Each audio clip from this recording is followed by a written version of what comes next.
Lunes 1 de febrero, iniciamos acá la emisión de la mañana de El Comercio TV en Televicentro. Muy buenos días, Robert, amigos televidentes, qué gusto estar con ustedes en este día lunes. Iniciamos una nueva semana y también un nuevo mes, así que ponerle toda la buena energía. Y tenemos una hora enfrente de todo lo que ha sucedido políticamente en las últimas 48 horas. Muy bien, vamos a empezar entonces con la información. Les contamos que la Corte Constitucional negó el pedido de consulta popular propuesto por Jaime Nebot y representantes de la sociedad civil. El máximo organismo señaló que la propuesta no se adecua a la Constitución ni cumple con los parámetros de control previstos en la Ley Orgánica de Garantías Jurisdiccionales y Control Constitucional. El dictamen de la Corte Constitucional resuelto con votación de mayoría declara que la propuesta de consulta popular en la forma en la que fue presentada no se adecua a la Constitución ni cumple con los parámetros de control previstos en la Ley Orgánica de Garantías Jurisdiccionales y Control Constitucional. Básicamente es las preguntas ninguna, ni los considerandos, ni el contenido de las preguntas, ni el cuestionario en general cumple con los requisitos formales y materiales para ser calificada como pregunta de consulta popular. A pesar de eso, señala dejar a salvo el derecho de los comparecientes de presentar futuras peticiones de consulta popular, observando los parámetros desarrollados a lo largo del presente dictamen. La Corte lo que le ha dicho es, usted lo que tenía era que irse por el mecanismo de la iniciativa popular normativa. ¿Por qué razón? Porque las 14 preguntas de consulta popular recaen sobre reformas a varios cuerpos normativos. Está dejando a salvo los derechos de participación ciudadana para que por los canales correspondientes tramite esta cuestión por la vía de la iniciativa popular normativa. Entonces se comprende que una vez negada y archivada la solicitud de consulta popular presentada en septiembre de 2020, si aún se intenta modificar los artículos sujetos a cambio, deberán hacerlo mediante el proceso ordinario que inicia con el pedido de recolección de firmas. Informó Javier Rosero. En el Instituto Geográfico Militar ya se imprimen las papeletas de parlamentario andino, luego que el TCE rechazara el pedido del movimiento Justicia Social. Veamos.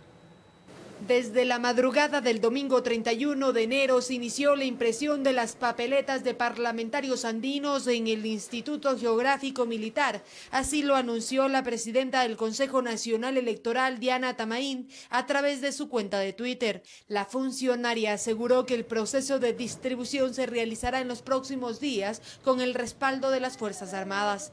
El consejero Luis Verde Soto aseguró que las papeletas estarán listas para el domingo 7 de febrero. Va a ser la primera vuelta.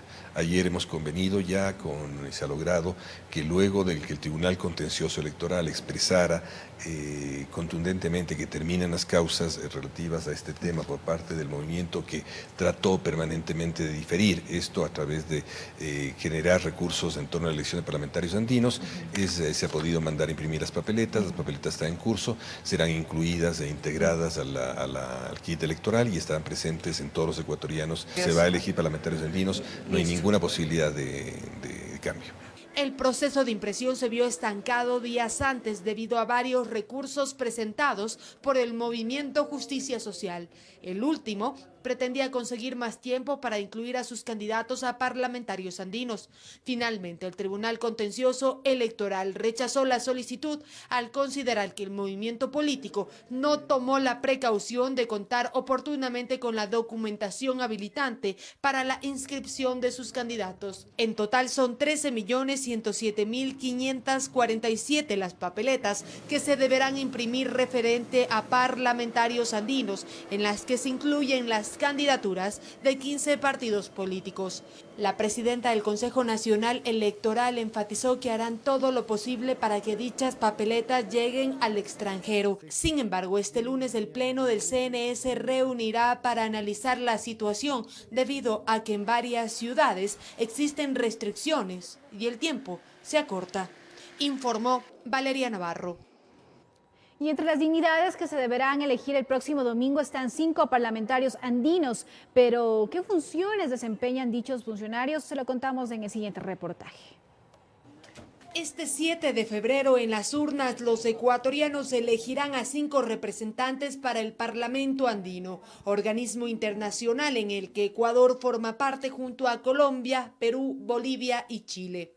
En el caso del Ecuador, nosotros somos elegidos popularmente por sufragio, no así en el caso de Chile y Colombia.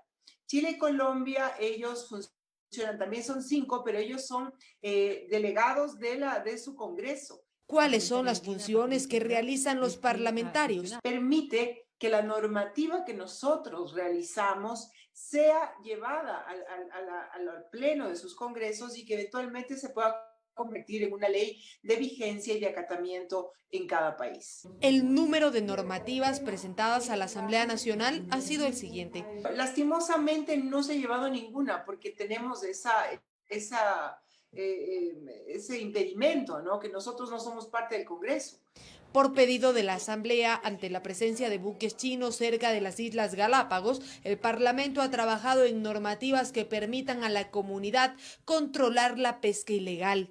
Entonces, nosotros elaboramos de manera casi inmediata, se empezó la elaboración junto a Colombia y a Perú. También tuvimos aportes importantísimos de Chile. Desde marzo, los viajes se han suspendido a causa de la pandemia. Las sesiones han sido y por un tiempo más serán virtuales. Y después de transcurrirse varios años en el que Ecuador forma parte de este organismo, recién se tiene una oficina para estos funcionarios, informó Valeria Navarro. En un hotel de la ciudad de Quito, el Pleno del Consejo Nacional Electoral mantuvo un desayuno de trabajo con representantes del cuerpo diplomático acreditado para las elecciones del 7 de febrero. Diana Atamaint, presidenta del organismo electoral, agradeció el apoyo que este sector brinda al proceso con la observación electoral. Gracias a la Cancillería ecuatoriana y a los representantes diplomáticos que nos han acompañado hoy para conocer el programa de observación electoral planificado por el CNE para estos comicios. Para el Consejo Nacional Electoral, el revisar cada uno de los hitos del calendario electoral junto a nuestros equipos técnicos y compartir el desarrollo de actividades claves como procesos electorales, participación política, comunicación y el trabajo que emprendemos con ustedes en el marco de una cooperación permanente y eficiente, dan cuenta de que esta institución es altamente técnica y ese trabajo es la mayor muestra de transparencia de este proceso electoral. 280.000 pruebas rápidas de antígenos fueron distribuidas a los diferentes centros de salud del país para que los miembros de las juntas receptoras del voto se la realicen de manera gratuita y voluntaria. Le contamos. El domingo 7 de febrero, Ecuador vivirá una jornada electoral particular. Aproximadamente 13 millones de ecuatorianos irán a las urnas a elegir a las máximas autoridades del país. Sin embargo, a diferencia de otros años, esta vez el proceso se realiza en medio de una pandemia causada por el COVID-19. Para el día de las elecciones en las 24 provincias del país, 271.098 habitantes han sido convocados para ser miembros de las juntas receptoras del voto. Para ellos, se ha habilitado en las unidades de salud de primer nivel las pruebas rápidas de antígenos. El Ministerio de Salud Pública, y esta fue una responsabilidad del COE Nacional, ha adquirido 280.000 pruebas. El CNE ha dispuesto que este plan no sea obligatorio.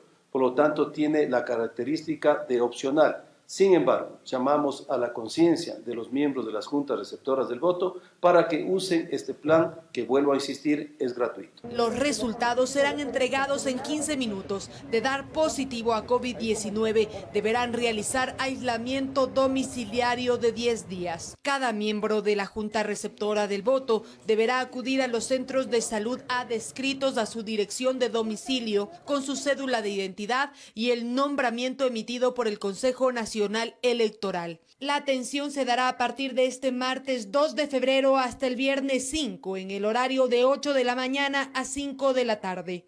A partir de lunes, en la página del Ministerio de Salud se podrá conocer los establecimientos y horarios para la toma de las pruebas, informó Valeria Navarro. Vamos a un corte comercial. Al retornar les contamos que la Fiscalía busca detalles de presuntas irregularidades en el proceso de vacunación. Ya les contamos al volver.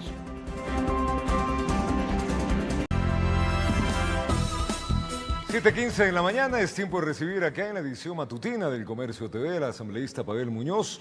Asambleísta, buenos días desde la matriz de Televicentro. Le saluda Roberto Álvarez Vandenberg. ¿Cómo vivió la última semana, asambleísta, el último fin de semana de esta contienda electoral?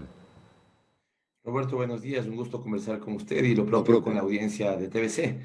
Notará tal vez en mi voz la afonía, De es noto. parte de la intensidad de la campaña. Hemos tenido una campaña, sobre todo este fin de semana, Roberto, absolutamente, yo diría, gratificante, porque vamos sintiendo que el apoyo a nuestra candidatura es cada vez más creciente. Yo estoy para representar a las 33 parroquias rurales Yo de sé. Quito.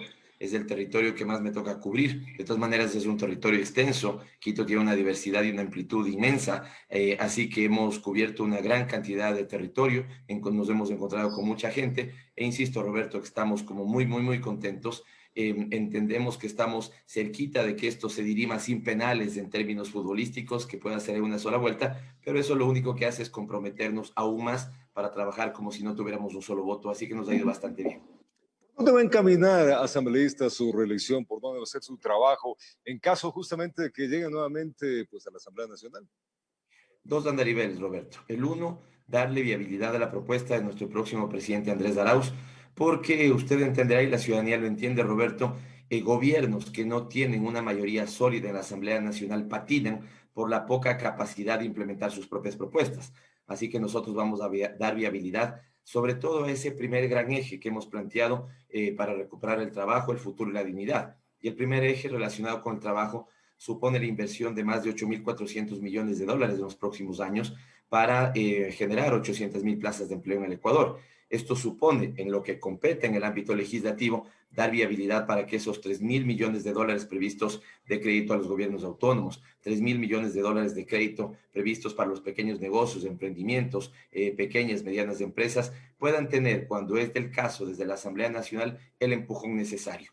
Pero ya en el ámbito legislativo, nuestra propuesta legislativa es ambiciosa. No hay tiempo en televisión nunca para poder, digamos, explicarla todo, pero déjeme señalar nada más unos Por 4 o favor. 5 elementos. Primero hay que hacer un nuevo código de trabajo, Roberto. Esta es una expectativa que se ha quedado en el tintero, no ha habido la posibilidad de viabilizarla y creo que es momento de hacerlo. Segundo, cuando uno piensa en la ley de seguridad social, la ley de seguridad social es una colcha de retazos y deberíamos trabajar también en una nueva con todos los niveles de consenso posibles para poder hacerlo. Y en el caso ya específico de la circunscripción, el territorio al que yo representaré, estamos planteando 3 cosas concretas. Número 1, una ley de ruralidad. No existe, a pesar de lo importante, Roberto, una ley para la ruralidad. Y en el caso de Quito, mire, a veces los quiteños pueden pensar que Quito va desde Chillogallo hasta La Patria o desde el condado hasta La Patria, pero en realidad tenemos 33 parroquias rurales. Pacto, Gualea, Nanegalito, Pinta, Yaruquí, Puembo, Pifo, Carcelén. En realidad es un territorio muy grande. Amplio. Y estas parroquias, amplio totalmente, y estas parroquias rurales tienen al menos 3 dinámicas. Son espacios conurbados, son espacios que producen agropecuariamente para la alimentación del propio Quito y son espacios que podrían ser, digamos, potencias turísticas, por solo señalar 3 elementos. Así que hay que hacer esa ley. Después hay que hacer una revisión de la ley de comunas. No se ha revisado esta ley desde 1930. Hay elementos conflictivos que es preferible tal vez no tocarlos, pero hay otros elementos que sí cabe tocarlos. Por ejemplo, un presidente de comuna dura 1 año en funciones, Roberto. ¿Qué puede hacer 1 año en funciones? Es muy poco, así que hay cosas para cambiar. Y finalmente, yo he empezado a trabajar y de hecho tengo una reunión. Recordemos que yo estoy en este momento con una licencia sin sueldo, pero a partir del 9 de febrero retomo mis tareas legislativas y ya el 9 tengo una reunión con presidentes y presidentas de juntas parroquiales rurales, también para empezar a trabajar una reforma a la ley que es la que entrega recursos a los niveles de gobierno y creo que hay que trabajar en una reforma para que le llegue un poquito más de recursos a la ruralidad del país. Hay 2 factores que preocupan mucho a la ciudadanía asambleísta. En este caso no lo escuché mencionar. Un tema es la corrupción, que es latente y eso está en opinión pública. Y la otra es la inseguridad. ¿Qué va a plantear usted? Ya le queda poco tiempo realmente como asambleísta en este periodo. En el siguiente periodo, en caso de la reelección, ¿se van a topar estos temas? Claro, por supuesto que sí, pero de todas maneras también, Roberto, decirle a la ciudadanía que en el primero, en el caso de la corrupción, pero yo quiero ir más allá, no solamente corrupción, sino toda actividad ilícita, por ejemplo, aquella que puede provenir vinculada con narcotráfico, trata de personas, de enriquecimiento ilícito, hay y se han trabajado temas más fuertes para sancionarlos. Recuerde usted que hicimos hace poquitas semanas nada más unas reformas al Código Integral Penal creando, y una reforma también en el ámbito judicial, creando incluso jueces anticorrupción para que puedan tratar de manera más diligente estos temas. y está pendiente que llegue del Ejecutivo un veto o no a la ley de extinción de dominio, que es una ley que también permite ir no sobre las personas, porque sobre esto trabaja el Código Integral Penal, sino sobre los bienes, para que cuando existen bienes provenientes de actividades ilícitas o de recursos injustificados, se pueda actuar sobre el bien y se pueda restituir estos bienes, que, insisto, pueden provenir o de corrupción o de enriquecimiento ilícito o de otras actividades. Y en materia de seguridad, lo propio, Roberto. Pero aquí, digamos, pongamos las cosas en su justa medida, Roberto, desde mi punto de vista. Seamos de mucha mano firme en la parte legal. Y creo que el COIP tiene muchos elementos de mano firme. Pero si no logramos entender que el principal combate con la delincuencia es la generación de empleo, vamos a estar complicados. Así que es un tema que se ataca, yo diría, desde distintas aristas. Y la posibilidad de que en el empleo, en el Ecuador haya producción, generación de riqueza, generación de empleo, adecuada cobertura de las garantías y los derechos ciudadanos, es también una garantía de que bajen los índices de inseguridad. Asambleísta, yendo todo esto del tema de imagen y corrupción, ¿qué hacer justamente y cómo mejorar la imagen que se tiene desde el legislativo, que realmente está muy medida a menos? Roberto, aquí la ciudadanía ventajosamente suele hacer las distinciones del caso y encuentra a los asambleístas que hemos cumplido adecuadamente nuestro trabajo. Y le puedo decir que en el caso de la bancada nuestra, la bancada de la Revolución Ciudadana, hemos cumplido adecuadamente nuestro trabajo.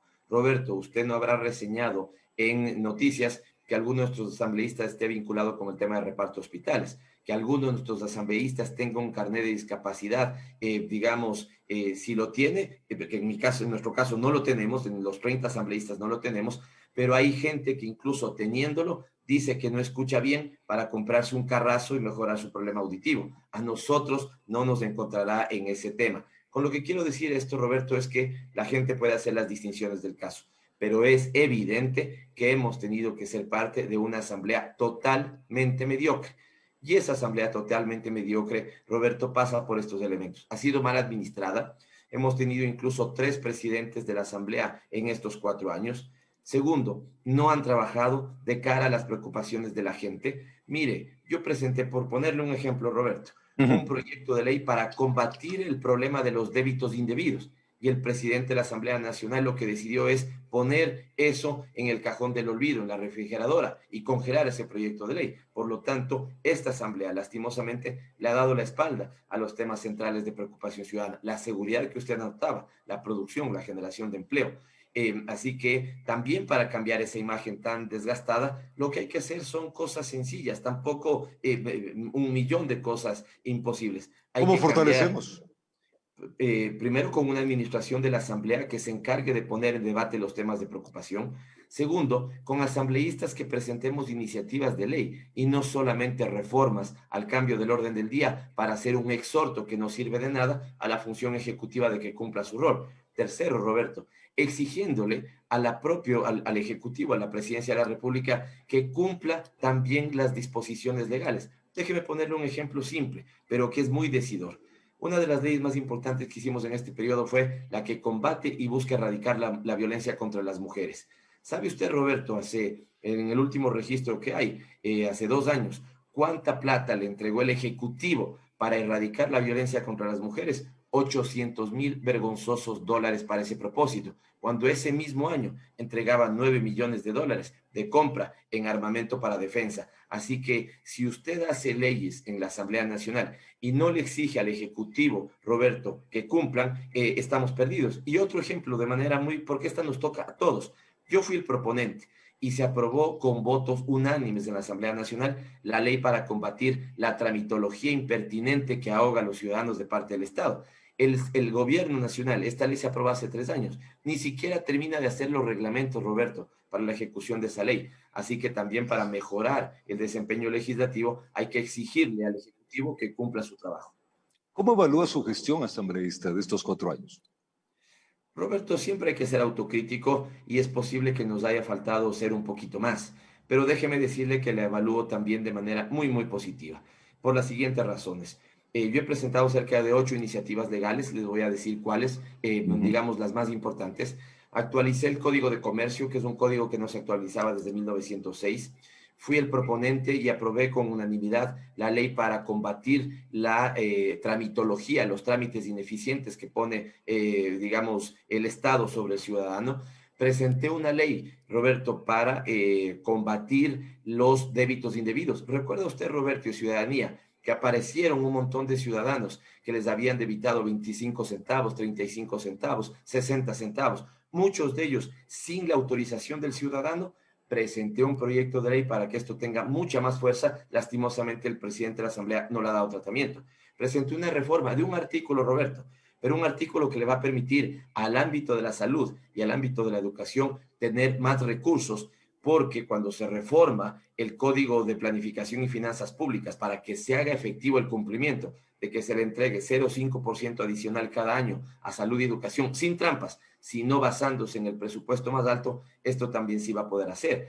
Hice una tarea de fiscalización, Roberto, de un informe que fue votado también por unanimidad en la mesa y que todavía no lo ponen a tratamiento del Pleno, para analizar qué pasó con el cierre de las empresas emblemáticas del Estado. Caso TAME, caso Correos del Ecuador, caso Ferrocarriles del Ecuador. Roberto, la ciudadanía no se ha enterado que fueron cerradas sin cumplir las disposiciones legales. Es decir, el decreto ejecutivo que cierra estas empresas es un decreto viciado de ilegalidad, y ahí debería actuar la propia Corte Constitucional. La Asamblea Nacional no lo ha hecho, y finalmente creé un grupo parlamentario que en este momento tiene alto reconocimiento internacional, Roberto. Es el Grupo para Erradicar la Pobreza y Cumplir los Objetivos de Desarrollo Sostenible, que me ha permitido hacer seguimiento a estos temas, ha permitido que lo que ha aprobado ahí, como es un simple mecanismo para que se sepa si las leyes que hacemos en el Ecuador tratan temas de Objetivo de Desarrollo Sostenible, me han invitado de manera virtual ya a varios parlamentos para que pueda exponer esta experiencia,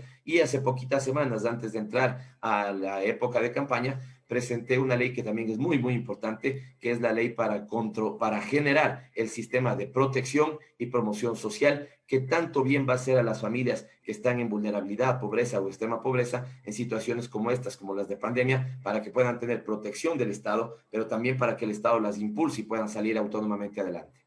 Asambleísta, se habla mucho, hay muchas ofertas en estas campañas, sobre todo en la parte presidencial. Una de ellas, de varios candidatos, es hablar de una posible constituyente.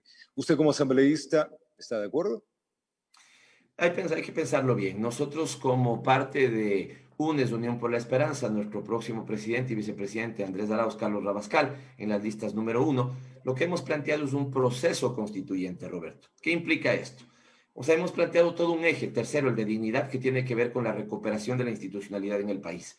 Hemos planteado desde el establecimiento de una comisión de justicia y verdad, porque hay que analizar lo que ha pasado en este tiempo, desde cosas tan simples, pero tan dolorosas, como el hecho de los 40,000 ecuatorianos que murieron en exceso en época de la pandemia, muchos de los cuales, incluso nos hemos olvidado de esto, Roberto, muchos de los cuales ni siquiera a sus familiares se les ha entregado su cuerpo. Ahí hay que analizar qué ha pasado en términos de justicia, en términos de verdad y, digamos, reparación de derechos violentados.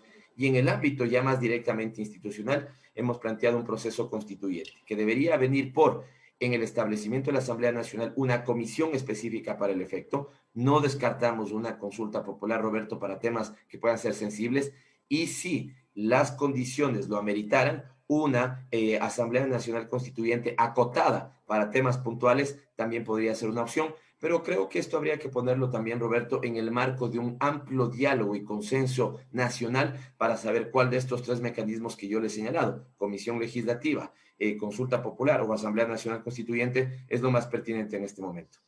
Asambleísta, también dentro de todas estas ofertas que tenemos, hay varias que hablan de reestructurar el sistema legislativo. Una de ellas es volver a la bicameralidad. ¿Usted estaría de acuerdo? ¿Qué opinión tiene de esto? Mire, Roberto, no estoy de acuerdo en este momento. En el proceso de la constituyente, que fue en el 2008, recordemos que nosotros hemos tenido desde 1830 como república, es decir, son 190 años, 20 constituciones, y hemos reseteado al país en promedio cada 10 años, Roberto. Esto tampoco es lo deseable. No creo que amerite un reseteo de la institucionalidad del país. Creo que tenemos una constitución que funciona muy bien.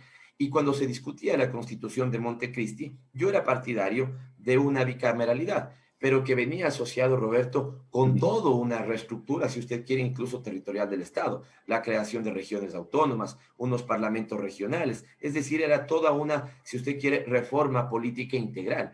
Hoy, lo que están planteando de bicameralidad, desde mi punto de vista, está cayendo en el plano de la novelería. Cosas como estas, Roberto. ¿Cuántos asambleístas va a tener usted en esta que se llama Cámara Baja y en esta que se llama Cámara Alta los senadores? ¿Qué van a hacer los unos? ¿Qué van a hacer los otros? ¿Cómo compatibiliza usted, Roberto, este principio democrático que debería significar un ciudadano, un voto? Lo que hay que corregir ahí más bien son provincias que podrían tener subrepresentación, ¿no es cierto? Es decir, que tienen menos representantes de los que necesitan, o provincias que tienen sobrerepresentación, que tal vez tienen más representantes que los que amerita según su tamaño poblacional.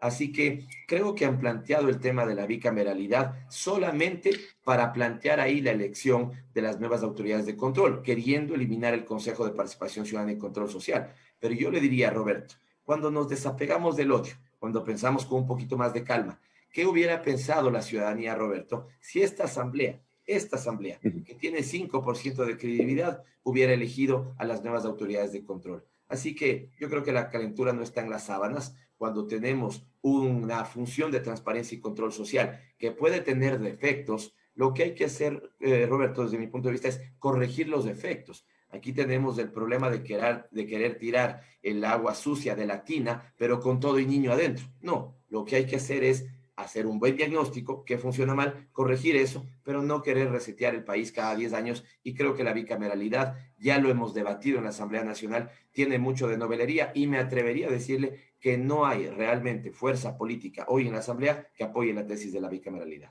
Ahora, también hay una tesis interesante que es el tema de la manera como cobran los legisladores su sueldo. En vez de tener un sueldo fijo, tener dietas, o sea, por día trabajado, por horas trabajadas. ¿Usted está de acuerdo? Sí, esta es una cosa que podría analizarse. Mire, lo que yo no estoy, podría analizarse en qué medida, Roberto, en qué, ¿no es cierto? La tarea de un legislador tiene 2 o 3 elementos claros. Asistir a las reuniones y debatir en el pleno, número 1. Asistir a las reuniones de comisión y debatir los proyectos de ley en las comisiones, número 2. Y el trabajo, ¿no es cierto?, de la construcción de esa legislación o de esas propuestas cuando lo hacemos con la ciudadanía. Estos 3 elementos son los que me parece se reconocen en este momento. Si se cambiaría a una forma de reconocer por reunión asistida, reunión pagada. Ojo, pero una cosa, Roberto, cuidado la ciudadanía que hoy me escucha, confunde. Cuando hoy un legislador no asiste a la reunión, se le descuenta eso. Es decir, si un legislador no asiste al pleno, tiene, me parece que son $140, $150 de disminución de su sueldo porque no asistió a esa reunión. Si no asiste a la comisión también.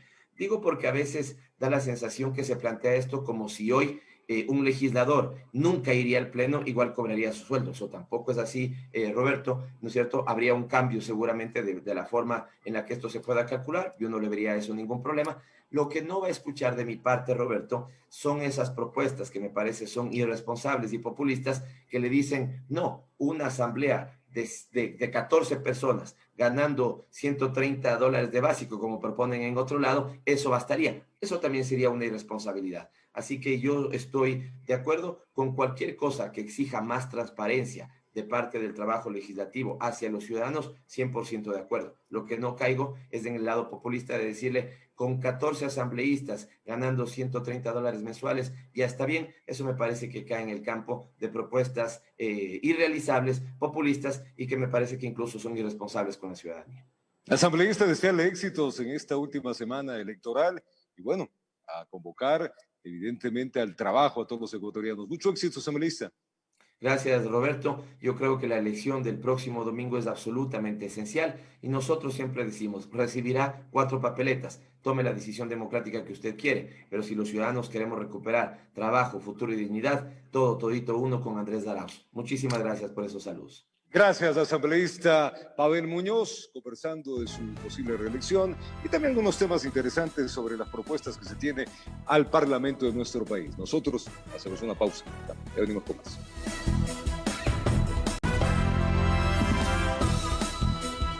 Gracias por continuar con nosotros aquí en El Comercio TV y nos vamos a conectar con nuestra compañera Adriana Rojas. Ella se encuentra en la estación Río Coca de la Ecovía para contarnos sobre la remodelación de espacios de cruces peatonales. Muy buenos días, Adri. Adelante.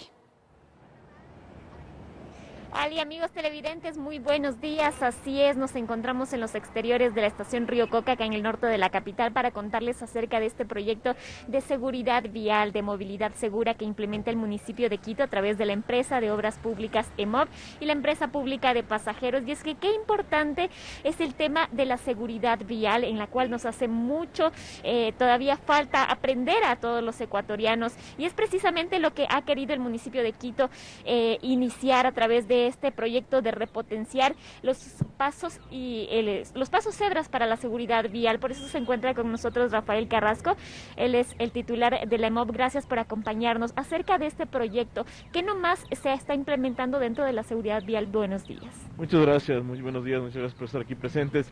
Sí, justamente pues este gran proyecto de Crucemos Seguros cumple 3 objetivos, ¿no? Primero, el peatón, pensar siempre primero en el peatón. Segundo, la accesibilidad universal, y tercero, la seguridad vial.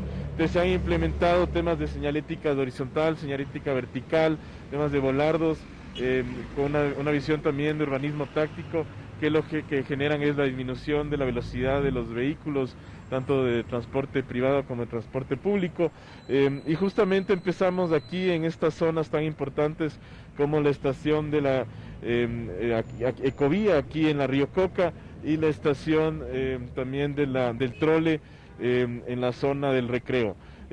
Justamente estamos diferenciando con colores: el color rojo es para la Ecovía, el color verde es para el trolebús, y justamente esta visión de trabajar en estos 3 objetivos, ¿no? Darles a través de normativa técnica ya la ejecución de espacios con rampas para accesibilidad universal, baldosas podotácticas para las personas no videntes, semaforización peatonal también, con puntos y botones para que el semáforo peatonal pueda funcionar más rápido, y en esta visión de la nueva ordenanza de transporte público, de esta calidad, de mejorar la calidad para nuestros peatones sobre todo, ¿no?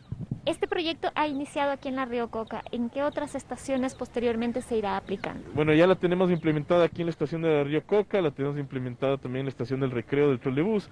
Este proyecto se va a hacer todo en el 2021, y vamos a implementar aproximadamente unos 100 cruces seguros, y la idea es seguirlo pues replicando en toda la ciudad. Importante también es hacer el llamado a los conductores a respetar estos pasos que son sumamente importantes. A veces escuchamos a la ciudadanía conversar en que otros países estos pasos son ley.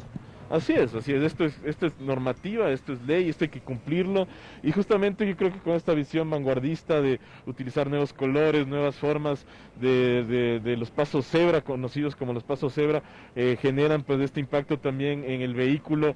El disminuir el ancho de la calzada también ayuda a que la velocidad de los vehículos disminuya, y como te digo, estos diseños lo que generan es este impacto visual tanto para los peatones como para los ciudadanos que utilizan vehículos. Muchísimas gracias, Rafael. Así es, pero también este proyecto no solo se está desplegando aquí al exterior de las paradas, también en el interior. Está con nosotros el titular de la empresa de pasajeros. Gracias por acompañarnos acerca de las implementaciones que se están haciendo dentro de las estaciones. Buenos días. Bueno, venimos trabajando como empresa de transporte de pasajeros de Quito en la modalidad de Juntos Cambiamos el Servicio. Ciudadanos, autoridades y todos quienes formamos parte de la empresa. Dentro de ese contexto, aquí en la estación de la Río Coca, de la Ecovía, hemos hecho una serie de arreglos físicos en lo que tiene que ver con la pintura de los exteriores, como usted puede ver, con la pintura de la señalización amarilla para una mejor visibilidad, y estos cruces peatonales seguros con los colores rojos que simbolizan nuestro inicio de la Ecovía, y verde en la estación del recreo, que simboliza nuestro trole hace 25 años. También hemos cambiado todo lo que tiene que ver la mampostería, hemos impermeabilizado los techos, y adentro también se ha hecho un proceso de pintura de toda la señalización y de todo también lo que son los cruces cebra, ¿no? Todo esto pues para poder brindar a nuestro usuario un mejor servicio. Muchísimas gracias, así es, un mejor servicio, un servicio digno y sobre todo seguro, así que la autoridad competente está haciendo lo suyo, Ali, así que nos toca a nosotros, los peatones, los usuarios, a respetar todas estas medidas implementadas. Esa es la información desde este punto, regresamos con ustedes con más información. Muchas gracias, Adri, por esa excelente información. Que tengas un excelente día. Sí, importantísimo que tanto peatones como conductores aprendamos a respetar estas señales de tránsito para tener así una ciudad mucho más ordenada y sobre todo evitar accidentes. En buena hora que se esté caminando también a hacer una ciudad mucho más inclusiva con estos pasos en peatonales en donde está pensado también ya para las personas con discapacidad. Vamos con más información.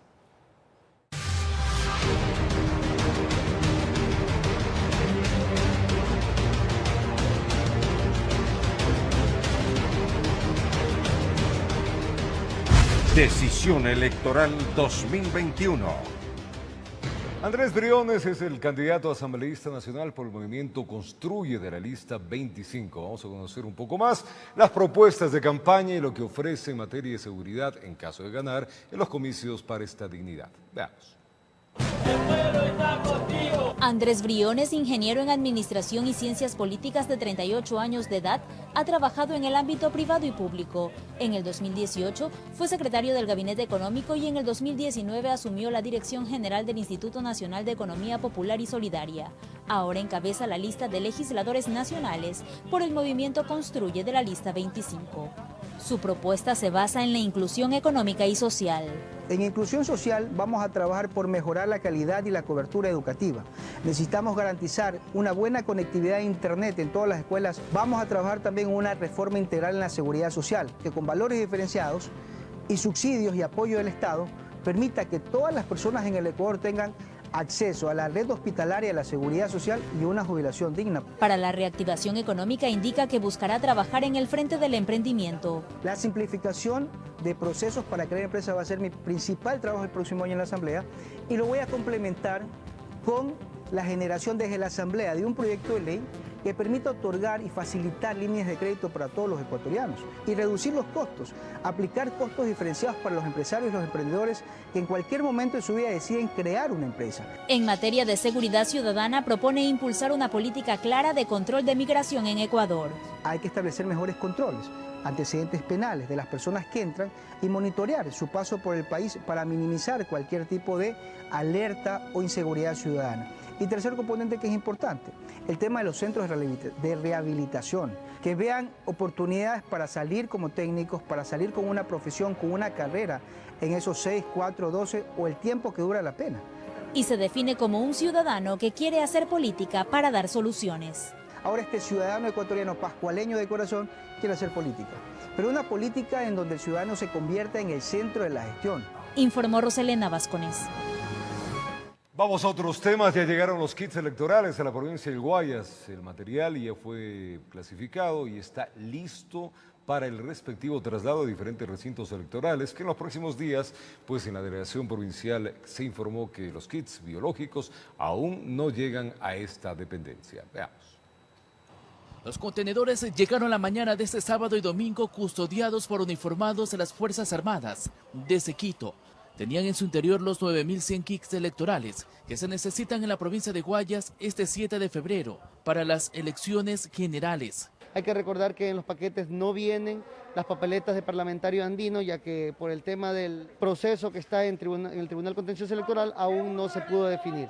En la delegación electoral provincial se descargaron y clasificaron cada uno de los cartones que vinieron sellados y en fundas plásticas, hasta un galpón de donde serán trasladadas en los próximos días a diferentes recintos electorales. Voto de los PPL, de las personas privadas de libertad, es el jueves 4 de febrero. Luego en el viernes 5 será el voto en casa, el cual recorreremos las diferentes rutas, 19 en Guayaquil, 7 en Milagro y 1 en Daule. Para ese día más de este material, quienes integren las juntas receptoras del voto deben protegerse del coronavirus. Para eso tendrán un kit de bioseguridad. El cual contará con mascarilla, alcohol, un visor y unos pañitos desinfectantes. Mientras que por otro lado en estas instalaciones, cientos de ciudadanos recibían las notificaciones e indumentaria para cumplir aquel día con la labor de coordinadores de mesa, también de recintos, escaneo y otras funciones. Nos han dicho que sí, hay un pago por los 2 días, me imagino que es el día sábado también que uno tiene que ir a reconocer el lugar y el día propiamente de lo que es las elecciones. ¿Cuánto le dicen? Aproximadamente $100. Ellos pasarán por una capacitación durante esta semana, informó Charlie Pisa.